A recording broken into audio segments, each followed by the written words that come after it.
ಶರೀರ ಏನಾಗಿತ್ತು ಅಂತಂದ್ರೆ ಪರೋಪಕಾರಕ್ಕಾಗಿ ಸೀಮಿತವಾಗಿಟ್ಟಿರ್ತಕ್ಕಂಥ ಒಂದು ಶರಣಬಸವ. ಗುರು ಲಿಂಗ ಜಂಗಮರ ಕಾಯಕಕ್ಕಾಗಿ ಸೀಮಿತವಾಗಿಟ್ಟಿರ್ತಕ್ಕಂಥ ಶರೀರ ಯಾವುದಿತ್ತು ಅಂತಂದ್ರೆ ಅದು ಶರಣರ ಶರೀರವಾಗಿತ್ತು. ತನು ಮನ ಧನವೆಲ್ಲವೂ ಕೂಡ ಅದು ಜಂಗಮರ ಕಾಯಕಕ್ಕಾಗಿ ಬದುಕಿರ್ತಕ್ಕಂಥವನು ಶರಣಬಸವ. ಅದಕ್ಕಾಗಿ ಅವ ನುಡಿದಿದ್ದೆಲ್ಲ ಸತ್ಯ, ಅವ ನಡೆದಿರ್ತಕ್ಕಂಥ ದಾರಿ ಅದು ಧರ್ಮದ ದಾರಿ, ಮುಟ್ಟಿದ್ದೆಲ್ಲ ಸ್ಪರ್ಶದ ಮನಿ ಆಗ್ತಿತ್ತು ಅಂತಂದ್ರೆ ಆಡಿದ್ದ ಮಾತೆಲ್ಲ ಮಾಣಿಕ್ಯ. ಯಾಕ ಅವ್ರು ಮಾಡಿರ್ತಕ್ಕಂಥ ಪುಣ್ಯ, ಅವರ ಕಾರ್ಯ. ಹೀಗೆ ಶರಣಬಸವ ಹಲವಾರು ಪವಾಡಗಳನ್ನು ಮಾಡ್ಕೋತ ಬರ್ತಾರೆ. ಹಿಂಗೆ ಎಲ್ಲಾ ರೀತಿ ಪವಾಡಗಳನ್ನ ಮಾಡ್ಕೋತ ಬಂದಿರತಕ್ಕಂಥ ಸಂದರ್ಭದೊಳಗೆ ಶರಣಬಸವನ ಹೆಸರು ಅತ್ಯಂತ ಅಜರಾಮರವಾಗಿ ಬೆಳಿತೈತಿ. ಎಲ್ಲಾ ಕಡೆ ಕೂಡ ಶರಣಬಸವ ಅಂತಕ್ಕಂಥ ಹೆಸರು. ಶರಣಬಸವರು ಇರ್ತಕ್ಕಂಥ ಕಲಬುರಗಿಯೊಳಗ ಅವ್ರು ಇರ್ತಕ್ಕಂಥದ್ದು ಈಗಿನ ಗತಿ ಆಗೆಲ್ಲ ಸಿಟಿ ಇದ್ದಿದ್ದಲ್ಲ, ಈಗೆಲ್ಲ ಕೂಡ ಕಲಬುರಗಿ ಅಂತ ಕರಿತೀವಿ ನಾವು. ಆದ್ರೆ ಆ ಕಲಬುರಗಿ ಮೊದಲು ಏನಾಗಿತ್ತು ಅಂತಂದ್ರೆ ಒಂದೊಂದು ಪ್ರಾಂತ್ಯಗಳಾಗಿದ್ದು. ಆ ಪ್ರಾಂತ್ಯಕ್ಕೆ ಬ್ರಹ್ಮಪುರ ಅಂತಕ್ಕಂಥ ಪ್ರಾಂತ್ಯ ಶರಣರಿರ್ತಕ್ಕಂಥ ಜಾಗ, ಅದಕ್ಕೆ ಬ್ರಹ್ಮಪುರ ಅಂತ ಕರಿತಿದ್ರು. ಆ ಬ್ರಹ್ಮಪುರವನ್ನ ದೇಶಮುಖರು ಅಂತಕ್ಕಂಥ ಒಬ್ರು ಅದನ್ನ ಆಳ್ವಿಕೆಯನ್ನ ಮಾಡ್ತಿದ್ರು. ಅಂದ್ರೆ ಒಂದೊಂದು ಪ್ರಾಂತ್ಯಕ್ಕ ಒಬ್ಬೊಬ್ಬರನ್ನ ನೇಮಿಸ್ತಿದ್ರು. ಹೆಂಗ ನಾವು ಗೌಡ್ರು ಅಂತ ಇರ್ತೀವಲ್ಲ, ಹಂಗ ಒಂದೊಂದು ಹಳ್ಳಿಯಾಗ ಒಬ್ಬೊಬ್ರು ಗೌಡ್ರ ಆಳ್ವಿಕೆ ಮಾಡ್ತಿರ್ತಾರೆ, ಕುಲಕರ್ಣಿಯರದು. ಹಂಗ ಆ ದೇಶಮುಖರು ಏನ್ ಮಾಡ್ತಿದ್ರು ಅಂತಂದ್ರ ಆ ಕಲಬುರಗಿ ಪ್ರಾಂತ್ಯದೊಳಗಿರ್ತಕ್ಕಂತಹ ಒಂದು ಬ್ರಹ್ಮಪುರವನ್ನ ಆಳ್ತಿದ್ರು ಅವ್ರು. ಅದಕ್ಕೆಲ್ಲ ಅವರ ಒಡೆಯರು. ಹಿಂಗ ದೇಶಮುಖರದನ್ನೆಲ್ಲ ಆಳುವಂತ ಸಂದರ್ಭದೊಳಗ ದೇಶಮುಖರ ಹೆಂಡತಿಗೆ ಏನಾಯ್ತು ಅಂತಂದ್ರ ಮೈಯೊಳಗ ಹುಷಾರ್ ತಪ್ಪಿಡ್ತೈತಿ.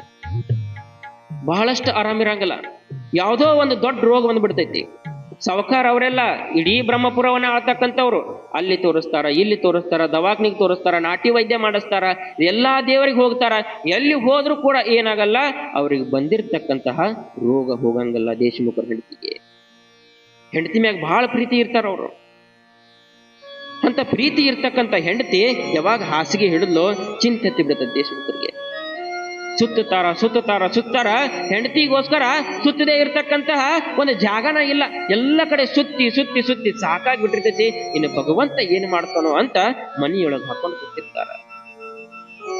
ಆಗ ಬ್ರಹ್ಮಪೌರುರು ಇರ್ಬೇಕಂತ ಕೆಲವರು ಹೇಳ್ತಾರ, ಅವರಿಗೆ ತಿಳಿದಿರ್ತಕ್ಕಂಥವ್ರು, ನೋಡ್ರಪ್ಪ ದೇಶಮುಖರ, ನಿಮಗೆ ಹೇಳೋಷ್ಟು ದೊಡ್ಡವ್ರೇನು ನಾವು ಅಲ್ಲ, ಆದ್ರ ನಮ್ಗೊಂದಿಷ್ಟು ಗೋಚರ ಆಗಿರ್ತಕ್ಕಂಥದ್ದನ್ನ ನಮ್ಮ ಅನುಭವಕ್ಕೆ ಬಂದಿದ್ದು ಹೇಳ್ತೀವಪ್ಪ. ಇಲ್ಲೇ ಬ್ರಹ್ಮಪುರದೊಳಗ ದೊಡ್ಡಪ್ಪ ಅಂತ ಒಬ್ಬ ಭಕ್ತ ಅದನ, ಅವನ ಮನೆಯೊಳಗ ಶರಣರದಾರ, ಶರಣಬಸವ ಅಂತಕ್ಕಂಥ ಶರಣರದಾರ. ಅವರು ಪವಾಡ ಪುರುಷರಂತ ನಾವು ಹೇಳ್ತೀವಿ, ಆ ಪರಮಾತ್ಮನ ಒಂದು ಸ್ವರೂಪ ಅಂತ ಹೇಳ್ತೀವಿ. ಅವ್ರು ಏನಾದ್ರೂ ನಿನ್ನ ಹೆಂಡತಿನ ಆರಾಮ್ ಮಾಡ್ಬೋದು, ಕರ್ಕೊಂಡು ಹೋಗು, ಇದೊಂದು ಪ್ರಯತ್ನ ಮಾಡಪ್ಪ ಅಂದ್ರು. ಆಗ ದೇಶಮುಖರಂತಾರ, ಮತ್ತೆ ಎಲ್ಲಾ ಕಡೆನೂ ಸುತ್ತಿ ಬಂದ್ಬಿಟ್ಟಿನಿ, ಇನ್ನು ಯಾವ ಜಾಗಾನೂ ಇಲ್ಲ ತೋರಿಸ್ಬೇಕಂತಕ್ಕಂಥವ್ರು. ಆಯ್ತು ನೋಡೋಣಪ್ಪ, ಅವ್ರಂತಲ್ರೆ ಕರ್ಕೊಂಡು ಹೋಗಿ ಆರಾಮಾಗ್ಲಿ ನನ್ನ ಹೆಂಡತಿ ಅಂತ ಏನ್ ಮಾಡಿದ್ರು, ಆಕೆಯನ್ನು ತಗೊಂಡು ಶರಣರ ಹತ್ರ ಕರ್ಕೊಂಡು ಬರ್ತಾರೆ. ಶರಣರ ಲಿಂಗ ಪೂಜೆಯನ್ನ ಮಾಡ್ಕೊಂಡು ಬ್ರಾಹ್ಮಿ ಮುಹೂರ್ತದೊಳಗೆ ಹೊರಗೆ ಬಂದು ಕುಳಿತಿರ್ತಾರ. ತಂದ ದೇಶಮುಖರ ಹೆಂಡತಿಯನ್ನು ಅವರು ಮುಂದೆ ಹಾಕ್ತಾರ. ಮುಂದೆ ಹಾಕಿ ಅಂತಾರ, ಯಪ್ಪ ಶರಣ ಬಸವರ, ಈಕಿ ನನ್ನ ಹೆಂಡತಿರಿ, ಬಹಳ ಜೀವನ ಇಟ್ಟಿನಿ ಈಕಿ ಮ್ಯಾಗ, ಏನು ರೋಗ ಬಂದೈತಿ ಅಂತ ಗೊತ್ತಿಲ್ಲ, ಬಹಳ ತಿಂಗಳಿಂದ ಹಾಸಿಗೆ ಹಿಡ್ದಾಳ, ಎಲ್ಲಾ ಕಡೆನೂ ತೋರಿಸಿ ಬಂದೀನಿ, ಅಷ್ಟ ಆರಾಮಾಗಿಲ್ರಪ್ಪ. ಕೊನೆಯದಾಗಿ ಎಲ್ಲಾ ಬಿಟ್ಟು ನಿಮ್ಮ ಪಾದಕ್ಕೆ ಹಾಕಾಕತ್ತೇನ್ರಿ, ನೀವ ಏನ್ರ ಮಾಡ್ರಿ ಅಂತಂದ್ರೆ ಶರಣ. ಆಗ ಶರಣರು ತಮ್ಮಲ್ಲಿರ್ತಕ್ಕಂಥ ವಿಭೂತಿಯನ್ನು ತಗೊಂಡು ಆಕೆಯ ಹನಿಗೆ ವಿಭೂತಿ ಹಚ್ತಾರ. ಯಾವಾಗ ಹನಿಗೆ ವಿಭೂತಿ ಹಚ್ಚಿದ್ರೋ ಒಂದಿಷ್ಟು ಪಾದೋದಕ, ಜಂಗಮರ ಪಾದೋದಕವನ್ನು ತಗೊಂಡ ಆಕೆಯ ಬಾಯೊಳಗೆ ಒಂದಿಷ್ಟು ಪಾದೋದಕವನ್ನು ಹಾಕ್ತಾರ. ಪಾದೋದಕ ಹಾಕಿ ಆಕೆಯ ತಲೆ ಮೇಲೆ ಕೈ ಇಟ್ಟು ಪಂಚಾಕ್ಷರಿ ಮಹಾಮಂತ್ರವನ್ನು ಹೇಳ್ತಾ ಹಿಂಗೆ ಸವರ್ತಾರ. ಯಾವ ದವಾಖಾನಿಗೂ ಅಡ್ಡಾಡಿದ್ರು ಕೂಡ ಆರಾಮಾಗ್ಲೇ ಇರ್ತಕ್ಕಂಥ ಜಡ್ಡು ಶರಣರ ಹಸ್ತ ಸ್ಪರ್ಶ ಆದ ತಕ್ಷಣ ಆಕೆಗೆ ಆರಾಮಾಗಿ ಅದೇ ತಕ್ಷಣ ಎದ್ದು ಕುಂದಿರ್ತಾಳ ಶರಣರು. ಎಲ್ಲರಿಗೂ ಕೂಡ ಆಶ್ಚರ್ಯ ಆಗಿಬಿಡ್ತೈತಿ. ಎಲ್ಲಿ ಅಡ್ಡಾಡಿದ್ರು ಕೂಡ ಆರಾಮಾಗ್ಲೇ ಇರ್ತಕ್ಕಂಥದ್ದು ಶರಣರ ಕೈ, ಅದು ಪುರುಷದ ಕೈ ಆರಾಮಾಗಿ ಬಿಡ್ತಿ ಅಂತ ಆಕೆಯು ಕೂಡ ಶರಣರಿಗೆ ಬೇಡ್ಕೋತಾಳ. ಅಪ್ಪ ಶರಣ ಬಸವ, ನಿನ್ನ ಕೃಪೆಯಿಂದ ನನಗೆಲ್ಲ ಆರಾಮಾಗೈತಪ್ಪ, ಆದ್ರೆ ನನಗ ಒಂದಿಷ್ಟು ಸಂತಾನದ ಭಾಗ್ಯ ಇಲ್ಲ, ನನಗೆ ಜಡ್ಡೆಲ್ಲ ಹೋಗೈತಿ, ಆದ್ರೆ ನನ್ನ ಮನೆತನಕ್ಕೆ ಒಂದು ಗಂಡು ಮಗು ಬೇಕಾಗೈತಪ್ಪ, ನನಗೊಂದು ಗಂಡು ಮಗು ಕರುಣಿಸು ಅಂತ ಶರಣ ಬಸವ ತಿಳ್ಕೊಂಡಾರ. ಶರಣರು ತತ್ತಿಯನ್ನ ಖಜೂರವನ್ನ ಆಶೀರ್ವಾದ ಮಾಡ್ತಾರ. ಹೆಂಗ ಶರಣರು ಆಶೀರ್ವಾದ ಮಾಡಿದ್ರು, ಆ ತಾಯಿ 9 ತಿಂಗಳು 9 ದಿವಸಕ್ಕೆ ಒಂದು ಗಂಡು ಮಗುವನ್ನ ಹಿಡಿತಾಳ. ಯಾವಾಗ ಗಂಡು ಮಗು ಆತೋ ದೇಶಮುಖರಿಗೆ ಬಹಳ ಖುಷಿಯಾಗಿ ಬಿಡ್ತೈತಿ. ಬಹಳಷ್ಟು ಖುಷಿಯಾಗಿ ದೇಶಮುಖರು ಗಂಡು ಮಗು ಹೆಂಡತಿ ಸಮೇತ ಏನ್ ಮಾಡ್ತಾರ, ಶರಣರ ಮನೆಗೆ ಬಂದು ಶರಣರ ಹತ್ರ ಆ ಮಗುವನ್ನು ಕೊಟ್ಟು, ಯಪ್ಪ ಇದು ನಿನ್ನ ಆಶೀರ್ವಾದದ ಬಂದಿದ್ದು, ಇದಕ್ಕೆ ಆಶೀರ್ವಾದ ಮಾಡು ಅಂತ ಆಶೀರ್ವಾದವನ್ನು ಮಾಡಿಸಿ, ಆಗ ದೇಶಮುಖರು ಹೇಳ್ತಾರ, ಇಲ್ಲಿವರೆಗೂ ಕೂಡ ಜಡ್ಡಕ್ಕೆ ಆರಾಮಾಗದೇ ಇರ್ತಕ್ಕಂಥ ಜಡ್ಡು ನನ್ನ ಹೆಂಡತಿಗೆ ಬಂದಾಗ ನನ್ನ ಹೆಂಡತಿನೂ ಕಾಪಾಡಿಕೊಟ್ರಿ, ನನ್ನ ಕುಲಕ್ಕೆ ಒಂದು ಸಂತಾನವನ್ನ ಕೊಟ್ರಿ, ಅದಕ್ಕಪ್ಪ ಇವತ್ತಿನಿಂದ ನೀವಿರ್ತಕ್ಕಂಥ ಈ ಜಾಗ ಏನೈತಿ, ಈ ಬ್ರಹ್ಮಪುರವನ್ನ ನಿಮ್ ಹೆಸರಿಗೆ ದಾನವಾಗಿ ಕೊಡ್ತೀನಿ ಅಂತ ಏನ್ ಮಾಡಿದ್ರು, ಆ ಹೆಸರನ್ನ ದೇಶಮುಖರು ಬ್ರಹ್ಮಪುರವನ್ನ ಶರಣರಿಗೆ ದಾನವಾಗಿ ಬರೆದು ಕೊಟ್ಟರು. ಅದಕ್ಕೆ ದಾನ ಮಾಡಬೇಕು ಅಂತ ನೋಡ್ರಿ. ಅವ್ರು ಎಷ್ಟು ಗುಣ. ಇವತ್ತು ಕಲಬುರಗಿ ಒಳಗೆ ಶರಣ ಬಸವೇಶ್ವರ ಅಷ್ಟು ದೊಡ್ಡ ದೇವಸ್ಥಾನ ಆಗ್ಬೇಕಾಗಿತ್ತು ಅಂತಂದ್ರೆ ಅದು ಅಂದವರು ಕೊಟ್ಟಿರ್ತಕ್ಕಂಥ ದಾನ, ದೇಶಮುಖರು ಕೊಟ್ಟಿರ್ತಕ್ಕಂಥ ದಾನದಿಂದನ ಇವತ್ತು ಶರಣ ಬಸವರಾಜ ಭವ್ಯವಾಗಿರ್ತಕ್ಕಂಥ ದೇವಸ್ಥಾನ. ಹಿಂಗ ದಾನವನ್ನ ಮಾಡಿದ್ರು. ದಾನವನ್ನ ಮಾಡಿರ್ತಕ್ಕಂಥ ಸಂದರ್ಭ ಅವರ ಹೆಸರಿಗೆ ಏನ್ ಮಾಡ್ತಾರ, ಪತ್ರವನ್ನ ಬರೆದು ಕೊಟ್ಟುತ್ತಾರೆ. ಮುಂದೆ ಶರಣರು ಅಲ್ಲಿ ದಾಸೋಹದ ವ್ಯವಸ್ಥೆಯನ್ನು ಮತ್ತಷ್ಟು ಏನ್ ಮಾಡ್ತಾರ ಅಂತಂದ್ರೆ ಹೆಚ್ಚಿಗೆ ಮಾಡ್ತಾರ. ದೇಶಮುಖರ ಸಹಾಯ, ಯಾಕಂದ್ರೆ ಎಲ್ಲವನ್ನ ಆಳ್ತಕ್ಕಂಥವ್ರು, ಅವರ ಸಹಾಯದಿಂದ ಏನಾಯ್ತು, ಮತ್ತಷ್ಟು ದಾಸೋಹಕ್ಕ ಉಪಯೋಗ ಆಗ್ತದೆ. ಹೀಗೆ ಕೆಲವರು ಹಲವಾರು ಪವಾಡಗಳನ್ನ ಮಾಡ್ಕೊತ ಹೋಗ್ತಾರ. ಮುಂದೆ ಯಾವ ಪವಾಡ ಬರ್ತಾವಂತಕ್ಕಂಥದ್ದನ್ನ ಪುರಾಣ ಓದಿದ ನಂತರ ನೋಡೋಣ. ಗರವನೋಡಿಸಿ ಶರಣನ ಸುವಳಿದಿರುವ ಗಸುಮಿತ್ರ ಸುವಿರುವ ದುರ್ನರಾನಿ ಉಪವನಳಿದಸಿಯ ಬಸುರನ್ನಿಳಿಸಿ ಬೆಳೆಸಿದನು, ಬಸುರನ್ನಿಳಿಸಿ ಬೆಳೆಸಿದನು. ಎಂದಿನಂದದಿ ಶರಣಲಿಂಗಾನಂದ ವೈಭವದಿಂದಿರಲು ಬಳಿಕೊಂದು ವಾಸರ ಸಾವು ಕರ್ಮೇಂದ್ರಿಯಗಳಿಂದಾಗಿ ಬಂದ ಭೂತವು ಚಿತ್ರಗಾರನ ಸುಂದರಾಂಗಿಗೆ ಘಟಿಸಲದರಿಂ ನೊಂದವಳು ಪರಿಹಾಸಕ್ಕೆಡೆಯಾಗಲ್ ಕವಳ ಪತಿಯೂ.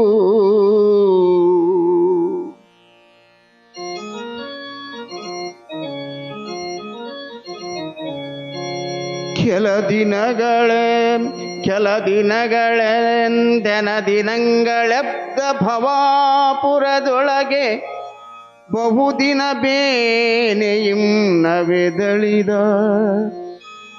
ವಿಪ್ರನ ಪತ್ನಿಯೋರ್ವಳು ಮೀರಿ ಶೋಕಿಸಿತ ಅಳಿದ ಪತಿಯಂ ಮಸಣ ಕೊಯ್ಯುವ ಬಳಗದವರೊಂದಿಗೆ ಬರುತ್ತಾ ನಿರ್ಮಲ ಶರಣರಿಗಡಿಗಂಡು ತೀರದ ದುಃಖದಿಮ್ಮಣಿಯೇ ದುಃಖದಿಮ್ಮಣಿಯೇ ದುಃಖದಿಮ್ಮಣಿಯೇ ಸಾಂಬಗೈನವ ಪಾರ್ವತೀಪತಿ ಶಿವರ ಮಹಾದೇವ್. ಹೀಗೆ ಶರಣರು ಪ್ರತಿದಿನ ಗುರುಲಿಂಗ ಜಂಗಮರನ ಕಾಯಕವನ್ನ ಮಾಡ್ತಾ ಲಿಂಗ ಪೂಜೆಯೊಳಗ ಆನಂದವಾಗಿರ್ತಕ್ಕಂತಹ ಸಮಯ ಅದ. ಬ್ರಹ್ಮಪುರದೊಳಗ ಒಬ್ಬ ಚಿತ್ರಗಾರನ ಕುಟುಂಬ ಕೇವಲ ಚಿತ್ರಗಳನ್ನ ಬಿಡಿಸಿ ಆ ಚಿತ್ರಗಳನ್ನ ಮಾರಾಟ ಮಾಡೋದು, ಆ ಬಂದಿರತಕ್ಕಂಥ ಹಣದಿಂದ ಸಂಸಾರವನ್ನು ನಡೆಸ್ತಕ್ಕಂಥ ಒಬ್ಬ ಕಲಾವಿದ. ಚಿತ್ರಗಾರ ಅಂತಂದ್ರೆ ಅವನು ಒಬ್ಬ ಕಲಾವಿದ. ಕಲಾವಿದರ ಜೀವನ ಅಂತಂದ್ರ ಅದು ಸರಳ ಅಲ್ಲ. ನಾವೆಲ್ಲ ಅಂತಿರ್ತೀವಿ, ನೋಡೋರು ಕಣ್ಣಿಗೆ ಕಲಾವಿದರು ಬಹಳ ಚಂದ ಕಾಣ್ತಾರ. ಏನು ಮುಂದೆ ಕೂತ ನೋಡ್ತಿರ್ತಾರಲ್ಲ, ನೋಡೋರ್ ಕಣ್ಣಿಗೆ ಕಲಾವಿದರು ಬಹಳ ಚಂದ, ಏನಪ್ಪ ಕಲಾವಿದರು ಬಹಳ ಚಂದ ಅದಾರ. ಆದ್ರೆ ಅವ್ರ ಹಿಂದಿರ್ತಕ್ಕಂಥ ಕುಟುಂಬ ಸಂಸಾರ ಅವ್ರ ಜೀವನ ನೋಡ್ಬಿಟ್ರೆ ಯಪ್ಪ ಕಲಾವಿದರು ಬಾಳೇನ ಬ್ಯಾಡಪ್ಪ ಅನ್ನುವಂಗಾಗಿರ್ತದ ಒಂದೊಂದ್ಸಲ. ಅಷ್ಟು ಕಷ್ಟ ಕಲಾವಿದರಿಗೆ. ಅದು ಎಲ್ಲ ಯಾರ ಕಲಾವಿದರು ತಗೊಂಡ್ರು ಅಷ್ಟೇ. ಅದು ಚಿತ್ರ ಬಿಡಿಸೋರು ಇರ್ಲಿ, ಕಲ್ಲು ಕಟ್ಟೆಯವ್ರು ಇರ್ಲಿ, ಅವ್ರು ಹಾಡೋರು ಇರ್ಲಿ, ಬಾರ್ಸೋರು ಇರ್ಲಿ, ಪುರಾಣಿಕರು ಇರ್ಲಿ, ನೋಡಾಕ ಬಹಳ ಚಂದ ಕಾಣ್ತಾರ. ಅವ್ರ ಜೀವನ ಹೆಂಗು ಅಂತಂದ್ರೆ, ಈಗ ಸೊಂಟದ ಮಟ್ಟ ನೀರ್ ಇರ್ತಾವಲ್ಲ ಹೊಳ್ಯಾಗ, ಅದ್ರೊಳಗೆ ನೆಡ್ದಂಗೆ ಜೀವನ ಅವ್ರದ್ದು. ಈಗ ಸೊಂಟದ ಮಟ್ಟ ನೀರ್ ಇರ್ತಾವ, ಹೌದಾ? ಅದ್ರೊಳಗೆ ಏನ್ ಮಾಡ್ತೀರಿ, ಈಜಾಕ್ ಆಗತ್ತಾನ? ಸೊಂಟದ ಮಟ್ಟ ನೀರಿದ್ರ ಈಜಾಕು ಆಗಂಗಿಲ್ಲ. ಹೋಗ್ಲಪ್ಪ ಈಜುದ್ ಬ್ಯಾಡ ಓಡಕ್ಕಿನಂದ್ರೆ ಓಡಾಕು ಆಗಂಗಿಲ್ಲ. ಏನ್ ಮಾಡ್ಬೇಕು, ಕಟ್ಟೋತಿದ್ರು ಸೊಕಾಸನ ಹೋಗ್ಬೇಕು. ಹಂಗೆ ಕಲಾವಿದರ ಜೀವನ ಅಂತಂದ್ರೆ ನಂಗೆ ಎಲ್ಲಾರ್ದು ಹಂಗ ಅವನು ಒಬ್ಬ ಕಲಾವಿದ. ದಿನಂಪ್ರತಿ ರಾತ್ರಿ ಬೆಳತನ ಏನ್ ಮಾಡ್ತಿದ್ದ, ಚಿತ್ರ ಬಿಡಿಸೋದು ಆ ಚಿತ್ರ ಬಿಡಿಸಿ ಅವನು ಎಲ್ಲಾದ್ರೂ ಒಂದಿಷ್ಟು ಇಡೋದು, ಇಟ್ಟು ಯಾರಾದ್ರ ತಗೊಂಡ್ರು ಅಂದ್ರೆ 4 ದುಡ್ಡಿಗೆ ಮಾರ್ಬಾರ್ದು, ಅದರಿಂದ ಏನೋ ಸಂಸಾರ ನಡೆಸೋದು. ಹಿಂಗ ಸಂಸಾರ ನಡೆಸ್ತಾ ಬಹಳ ಚಂದ ಹೊಂಟಿರ್ತದೆ ಸಂಸಾರ. ಹಿಂಗ ಬಹಳ ಚಂದ ಹೋಗುವಂತ ಸಂದರ್ಭದೊಳಗ ಅವನ ಹೆಂಡತಿ ಎಲ್ಲಿ ಹೋಗಿರ್ತಾಳೋ ಏನ್ ಮಾಡಿರ್ತಾಳೋ ಗೊತ್ತಿಲ್ಲ. ಒಂದಿಷ್ಟು ಏನಾಗ್ಬಿಡ್ತು ಅಂತಂದ್ರ, ಯಾವುದೋ ಒಂದು ಪಿಶಾಚಿ ಅಂದ್ರ ದೆವ್ವ ಬಂದು ಆಕೆಗೆ ಬಡ್ಕೊಂಡ್ಬಿಡ್ತೈತಿ. ದೆವ್ವ ಇದ್ದು ಅನ್ರಿ, ದೆವ್ವ ಇರ್ತಾವನ್ರಿ ಅಂತ ಕೇಳ್ತಾರ ಬಾಳ ಮಂದಿ. ದೆವ್ವ ಅಂದ್ರೆ ಏನು? ಅತೃಪ್ತವಾಗಿರ್ತಕ್ಕಂಥ ಆತ್ಮಗಳೇ ದೆವ್ವ ಆಗ್ತಾವ. ಏನು ಅತೃಪ್ತಿ ಅಂತಂದ್ರೆ, ತನಗ ಒಂದು ಆತ್ಮಕ್ಕೆ ಮನ್ ಹೇಳಿದೆ ನಾನು, ಒಂದು ಆತ್ಮಕ್ಕೂ ಕೂಡ ವಯಸ್ಸಿರ್ತೈತಿ. ಆತ್ಮಕ್ಕೂ 70 ವರ್ಷ, ದೇಹಕ್ಕೂ 70 ವರ್ಷ.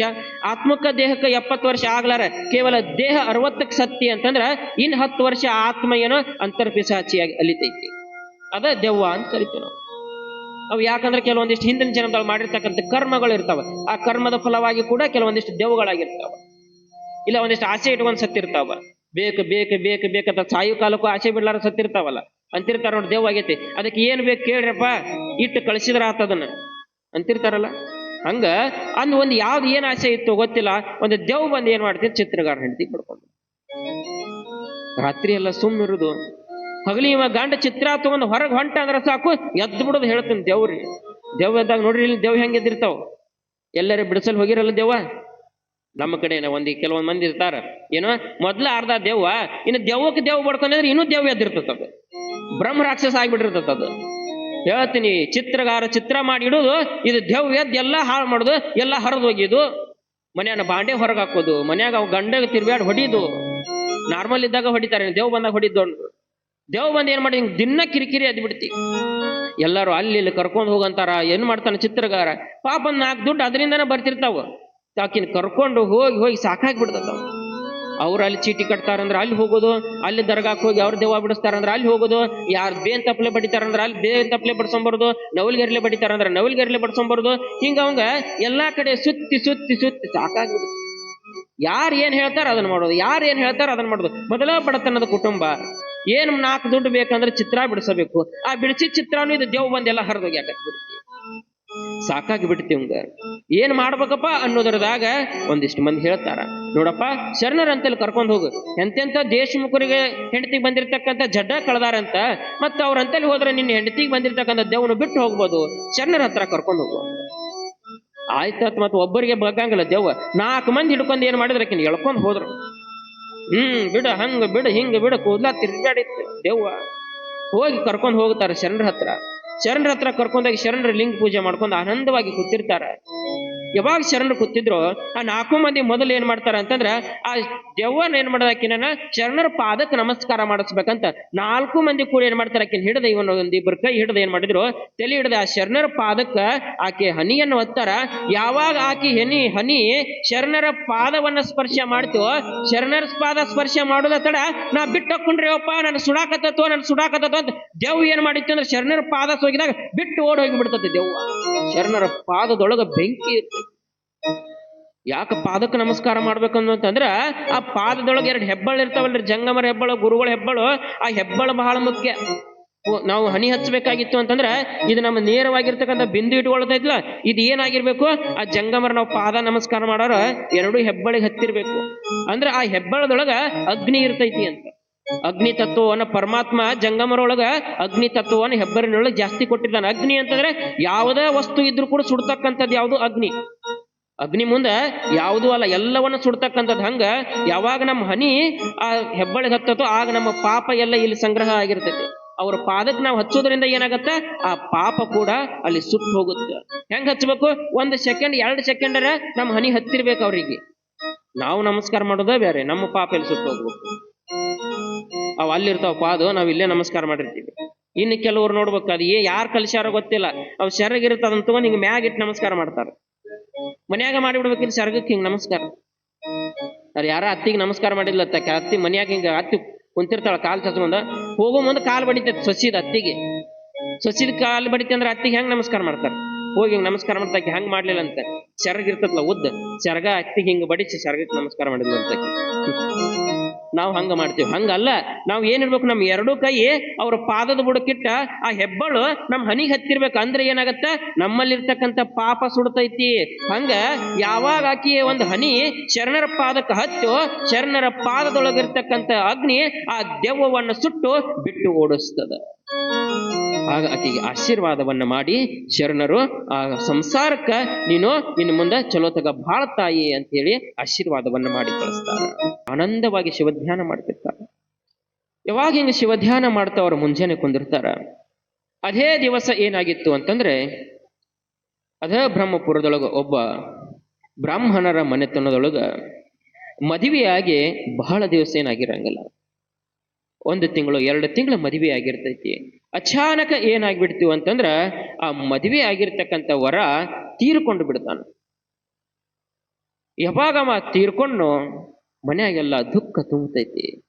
ಪಾಪ ಮದುವೆಯಾಗಿ ಬಹಳ ದಿವಸ ಆಗಿದ್ದಿಲ್ಲ ಹೆಣ್ಮಗಳಿಗೆ. ಏನೋ 1-4-5 ವರ್ಷ ಆಗೈತಿ ಅಂತಂದ್ರೆ ಒಂದು ಮಗುರ ಇರ್ತೈತಿ, ಮಗುನೂ ಇಲ್ಲ ಗಂಡನೂ ಇಲ್ಲ ಅಂದಾಗ ಬಹಳ ದುಃಖ ಆಯ್ತು ಹೆಣ್ಮಗಳಿಗೆ. ಅಳಕತ್ತು ಬಿಡ್ತಾಳ. ಎಲ್ಲರೂ ಸಮಾಧಾನ ಮಾಡ್ತಾರೆ. ಏನ್ ಮಾಡಕ್ ಬರಲ್ಲ ತಾಯಿ, ಭಗವಂತ ಹಿಂಗ ಇಟ್ಟನವ ಬಾ ಅಂತಕಿನೆಲ್ಲ ಸಮಾಧಾನ ಮಾಡಿ ಮೈ ತೊಳೆದು ಏನ್ ಮಾಡ್ತಾರ ಅಂತಂದ್ರ ಮೈಯದು ತೊಳೆದು ಅವನನ್ನ ಸಿದ್ಧ ಮಾಡ್ತಾರ. ಅಂದ್ರೆ ಸ್ಮಶಾನಕ್ಕೆ ಒಯ್ಬೇಕು ಅಂತ ಸಿದ್ಧ ಮಾಡ್ತಾರೆ. ಎಲ್ಲ ಅಲಂಕಾರ ಮಾಡ್ತಾರ, ಹೂ ಹಾಕ್ತಾರ. ಎಲ್ಲಾ ಹೂಗಳನ್ನ ಹಾಕಿ ಅವನೇನು ಎತ್ಕೊಂಡ್ ಹೊಟ್ಟಿರ್ತಾರ. ಹಿಂಗ ಎತ್ಕೊಂಡ್ ಹೋಗ್ಬೇಕಾಗಿತ್ತಂದ್ರ ಶರಣರ ಮನಿ ಮುಂದ ಹಾದು ಹೋಗ್ಬೇಕು. ಮನಿ ಮುಂದೆ ಹೋಗೋ ಸಂದರ್ಭದೊಳಗೆ ಹೆಣ್ಮಗಳು ಬಹಳ ಗೋಳಾಡಿ ಅಳ್ತಿರ್ತಾಳ. ಗಂಡ ಚಿಕ್ಕ ವಯಸ್ಸಿಗೆ ಸತ್ತು ಬಿಟ್ಟ, ಮಕ್ಕಳಿಲ್ಲ, ಏನಿಲ್ಲ, ನಾ ಮುಂದೆ ಏನ್ ಮಾಡ್ಲೋ ಪರಮಾತ್ಮ ಅಂತ ಅಳುವಂತಹ ಪ್ರಸಂಗದೊಳಗ ಯಾವಾಗ ಶರಣರನ್ನ ನೋಡ್ತಾಳ, ಶರಣರನ್ನ ನೋಡಿ ಓಡಿ ಬರ್ತಾಳ. ಓಡಿ ಬಂದ ಶರಣರಿಗೆ ನಮಸ್ಕಾರವನ್ನ ಮಾಡ್ತಾ ಶರಣರ ಧ್ಯಾನದೊಳಗೆ ಮಗ್ನರಾಗಿ ಬಿಟ್ಟಿರ್ತಾರ. ಅವರ ಧ್ಯಾನ ಅಂತರನ ಹಂಗ, ಹೊರಗೆ ಆಗಿರ್ತಕ್ಕಂಥದ್ದು ಏನನ್ನು ಕೂಡ ಅವರ ಅರಿವಿಗೆ ಬರ್ತಿರಂಗಿಲ್ಲ. ಧ್ಯಾನಕ್ಕೆ ಕೂತ್ರು ಅಂತಂದ್ರೆ 1 ತಾಸು ಕುಂದಿರ್ಬೋದು, 2 ತಾಸು ಕುಂದಿರ್ಬೋದು, 3 ತಾಸು ಕುಂದಿರ್ಬೋದು. ಒಬ್ಬೊಬ್ಬರು ಶರಣರಂತರೂ ಧ್ಯಾನಕ್ಕೆ ಕೂತ್ರು ಅಂತಂದ್ರೆ 3-4 ದಿವಸಗಟ್ಲೆ ಕೂಡ ಧ್ಯಾನಕ್ಕೆ ಕೂತಿರ್ತಾರ. ಹಂಗ ಶರಣರು ಅತ್ಯಂತ ಧ್ಯಾನದೊಳಗೆ ಕೂತಿರ್ತಾರ. ಬಂದು ಆ ಹೆಣ್ಮಗಳು ಏನ್ ಮಾಡಾಕತ್ಲು ಅಂತಂದ್ರ ಶರಣರ ಪಾದವನ್ನು ಹಿಡಿತಾಳ. ಶರಣರ ಪಾದವನ್ನು ಹಿಡಿದು ಆ ಶರಣರ ಹತ್ರ ಬೇಡ್ಕೊಳ್ತಾಳ. ಯಾವಾಗ ಶರಣರ ಪಾದವನ್ನು ಹಿಡ್ಕೊಂಡಾಳು, ಶರಣರಿಗೆ ಆಕೆ ಹೇಳಿರ್ತಕ್ಕಂಥ ಮಾತು ಯಾವುದೂ ಕೂಡ ಕಿವಿಗೆ ಹೋಗ್ತಾ ಇಲ್ಲ. ಯಾಕವರು ಅಷ್ಟು ಮಗ್ನವಾಗಿ ಧ್ಯಾನವನ್ನ ಮಾಡ್ತಾ ಇದ್ದಾರೆ. ಯಾವಾಗ ಒಂದು ಹೆಣ್ಮಗಳು ಪಾದವನ್ನು ಹಿಡ್ಕೊಂಡಾಳ ಅಂತಕ್ಕಂಥದ್ದು ಗೊತ್ತಾತು, ಸ್ವಲ್ಪ ಧ್ಯಾನದಿಂದ ಹೊರಗೆ ಬರ್ತಾರ. ಧ್ಯಾನದಿಂದ ಹೊರಗೆ ಬಂದು ಆಕೆ ಹೆಣ್ಮಗಳನ್ನ ನೋಡ್ತಾಳ. ಯಾವಾಗ ಹೆಣ್ಮಗಳನ್ನ ನೋಡಿದ್ರು, ನೋಡಿರ್ತಕ್ಕಂಥ ಸಂದರ್ಭದೊಳಗ ಶರಣರು ಹೇಳ್ತಾರ, ಆಕೆ ತಲೆ ಮೇಲೆ ಕೈ ಇಟ್ಟು ಅಷ್ಟ ಪುತ್ರ ಪ್ರಾಪ್ತಿರಸ್ತು ಅಂದ್ಬಿಟ್ರು. ಅಷ್ಟ ಪುತ್ರ ಪ್ರಾಪ್ತಿರಸ್ತು ಅಂದ್ಬಿಟ್ರು. ಮಗ್ಲಿರ್ತಕ್ಕಂಥ ಜಲ ಆಶ್ಚರ್ಯ ಆಗ್ತಾರ. ಯಪ್ಪ ಶರಣರ ಏನು ವರ ಕೊಟ್ರಿಯಪ್ಪ ನೀವು? ಆಕೆಯ ಗಂಡನ ಶವದ ಮೆರವಣಿಗೆ ಹೊಂಟೈತಿ, ಅಂಥದ್ರೊಳಗ ಆಕೆಗೆ ಅಷ್ಟಪುತ್ರ ಅಂದ್ರೆ 8 ಮಕ್ಕಳು ಹಡಿ ಅಂತ ವರ ಕೊಟ್ಟು ಬಿಟ್ರಲ್ಲ, ಹೆಂಗ್ರಿ ಅಪ್ಪ ಅಂತ ಕೇಳಿದ್ರು. ಆಗ ಶರಣರು ಅಂತಾರ, ನಾನು ಶಿವಧ್ಯಾನದೊಳಗಿದ್ನಿರಪ್ಪ. ಶಿವಧ್ಯಾನದೊಳಗಿದ್ದಾಗ ಧ್ಯಾನದಿಂದ ಹೊರಗೆ ಬಂದ ನನ್ನ ಬಾಯಿಂದ ಅಷ್ಟಪುತ್ರ ಪ್ರಾಪ್ತಿರಸ್ತು ಅಂತ ನುಡಿಸಿದ್ದು ನಾ ಅಲ್ಲ, ಆ ಪರಮಾತ್ಮ ನುಡಿಸ್ಯಾನ. ಮತ್ ಪರಮಾತ್ಮ ನುಡಿಸ್ಯಾನ ಅಂತಂದ್ರ ಅದು ಪರಮಾತ್ಮನಿಗೆ ಬಿಟ್ಟಿದ್ದು ನನ್ನ ತಪ್ಪಲ್ಲ. ಎಲ್ಲದಾನವ ಅಂದ್ರು ಹೊಡೆದಿರ್ತಕ್ಕಂಥ ಮೆರವಣಿಗೆಯನ್ನು ಶರಣರ ಮುಂದೆ ಇಳಿಸ್ತಾರ. ಯಾವಾಗ ಶರಣರ ಮುಂದೆ ಆ ವಿಪ್ರ ಕುಮಾರನನ್ನ ಇಳಿಸಿರ್ತಕ್ಕಂಥ ಸಂದರ್ಭ ಶರಣರ ದೃಷ್ಟಿ ಅವನನ್ನು ನೋಡ್ತಾರ. ಪರಮಾತ್ಮ, ನೀ ನುಡಿಸಿರ್ತಕ್ಕಂಥ ಮಾತು ಸತ್ಯವಾಗಬೇಕಾಗಿತ್ತು ಅಂತಂದ್ರೆ, ನೀ ನುಡಿಸಿರ್ತಕ್ಕಂಥ ನೀನು ಧ್ಯಾನದೊಳಗೆ ಬಂದಿರ್ತಕ್ಕಂಥ ಮಾತು ಸತ್ಯ ಆಗಬೇಕಾಗಿತ್ತಂದ್ರೆ ಅವ ಬದುಕಬೇಕು ಅಂತ ಶರಣರ ಅವ್ರನ್ನ ನೋಡ್ತಾರ. ಯಾವಾಗ ಶರಣರ ದೃಷ್ಟಿ ಬಿತ್ತು, ಸತ್ತಿರ್ತಕ್ಕಂಥ ವಿಕ್ರ ಕುಮಾರನು ಕೂಡ ಎದ್ದು ಕುಂತು ಶರಣರ ಪಾದಕ್ಕೆ ನಮಸ್ಕಾರವನ್ನ ಮಾಡ್ತಾನೆ. ಶರಣರ ಬಾಯಿಂದ ಬಂದಿರ್ತಕ್ಕಂಥ ಮಾತು ಒಬ್ಬ ಯಮ ಎಳ್ಕೊಂಡು ಹೋಗ್ತಾನಂದ್ರು ಕೂಡ ಅವನ ಎಳ್ಕೊಂಡ್ ಬರ್ತಕ್ಕಂಥ ಶಕ್ತಿ ಶರಣರ ಮಾತಿಗೆ ಅದ. ಯಾವಾಗ ಶರಣರವನ್ನ ಬದುಕಿಸಿದ್ರೋ ಎಲ್ಲರಿಗೂ ಕೂಡ ಆಶ್ಚರ್ಯ ಆಗಿಬಿಡ್ತದ. ಶರಣರು ಕೇವಲ ಮಕ್ಕಳನ್ನ ಕೊಡ್ತಾರ, ಕೇವಲ ದೆವ್ವ ಬಿಡಿಸ್ತಾರ ಅಂತ ಅನ್ಕೊಂಡಿದ್ವಿ, ರೋಗ ಹೋಗಿಸ್ತಾರ ಅನ್ಕೊಂಡಿದ್ವಿ. ಆದ್ರೆ ಸತ್ತವ್ರನ್ನ ಬದುಕಿಸ್ತಕ್ಕಂಥ ಶಕ್ತಿ ಶರಣರಂತಲ್ಲ ಐತಿ ಅಂತಂದ್ರ ಇವರು ಕೇವಲ ಶರಣರಲ್ಲ, ಸಾಕ್ಷಾತ್ ಪರಮಾತ್ಮನ ಇವರು ಅಂತ ಶರಣರಿಗೆ ಜೈಘೋಷವನ್ನ ಹಾಕ್ತಾ ಎಲ್ಲ ಕಡೆ ಶರಣರ ಹೆಸರು ಮತ್ತಷ್ಟು ಹೆಚ್ಚಾಗ್ತದೆ.